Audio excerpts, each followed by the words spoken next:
You have one new message. First, new message. Hello, Matt. I don't know you and you don't know me, so allow me to do the honors and introduce myself. My name is Richard Wallace. I went to graduate school. I have a PhD in computer science, and I have 3 beautiful children named Grace, Brittany, and Kevin. I live in London, Ontario. A big, beautiful house with a white picket fence, the greenest grass you'll ever see, and a spotless, shiny, red Cadillac. I lived the good life. Or at least I did until about 8 months ago when my wife Margaret filed for divorce. Totally out of the blue. Totally unexplainable. And no matter how much I fought, tried to get her to stay, she had made up her mind. So I did what any gentleman would do, and I packed up my bags and I left. I moved into the motel down the street. The following day, I found out my computer company was making budget cuts, and I was one of them. I mean, it's not like I helped build that company from the ground up or anything like that, but whatever, I'll let the lawyers handle it, as they say. And that night, my shiny red Cadillac was stolen. I mean, granted, it was unlocked, but I also was just going inside my motel room to check on something, and it was stolen from me. So, seems a little unfair, if you ask me. But then a miracle happened.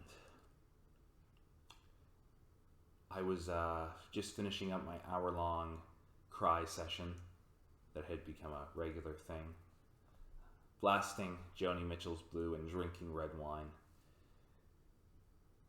And I turned on the TV. I intended to check the news to see if my shiny red Cadillac had turned up anywhere, or if the computer company I worked at had burned down. But instead, I accidentally turned on Jon Favreau's film Iron Man. It was visually stunning, it was exhilarating and exciting, and it was held together by a charismatic lead performance by Robert Downey Jr. as Tony Stark. Suddenly, I felt like I did on my wedding night all over again. High on cocaine, but also in love. And it started a months-long obsession with the Marvel Cinematic Universe. Thor, Captain America, hell, I even enjoyed Ant-Man. And by the time I got to Captain America Civil War, I was forced to choose between the effortlessly charming Tony Stark and the heroic and courageous Steve Rogers. But instead, I actually found myself in love with a new character, and that was Peter Parker, also known as Spiderman. Peter Parker had a difficult road, His girlfriend turned out to be the daughter of his arch nemesis. He was betrayed by the one person he could trust after his mentor's death, all while juggling school and friends. But what I didn't expect was to be torn apart by the romantic relationship of MJ and Peter Parker, played excellently by the lovely Zendaya and the marvelous Tom Holland. By the time that Spider-Man No Way Home came out, I felt a little sliver of joy that I had felt about 8 months ago when I was still happily married, my big, beautiful house, with my shiny red Cadillac. Felt good. And I just needed one more thing to feel complete.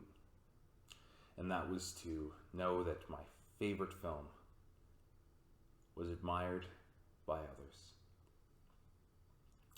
So I just went out to my local library to use the computer after my laptop was unfortunately destroyed after finding out that my son Kevin was actually behind the theft of my shiny red Cadillac and will not be punished on account of the fact that he is 7 which I think is bullshit, but I looked on YouTube to find your video, Matthew, that was titled The Top 10 Best Movies of 2021.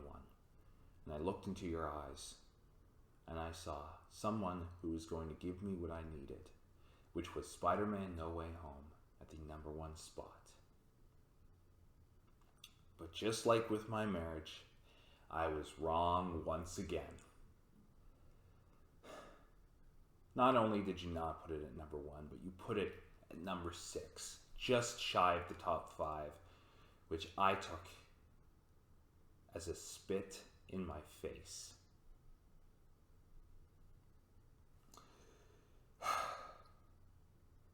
Now that you've done that, you have ruined the one good thing left in my life.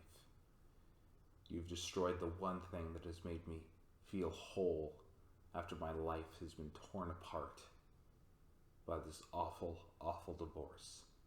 So I leave you with one final statement, Matthew. And that is that you are an insignificant critic.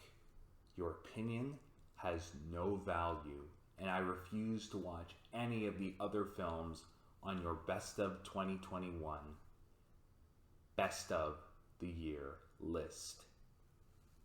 You have a nothing brain and a nothing opinion on movies. And I wish you the best of luck in this dog-eat-dog world, having no idea of anything that is truly good.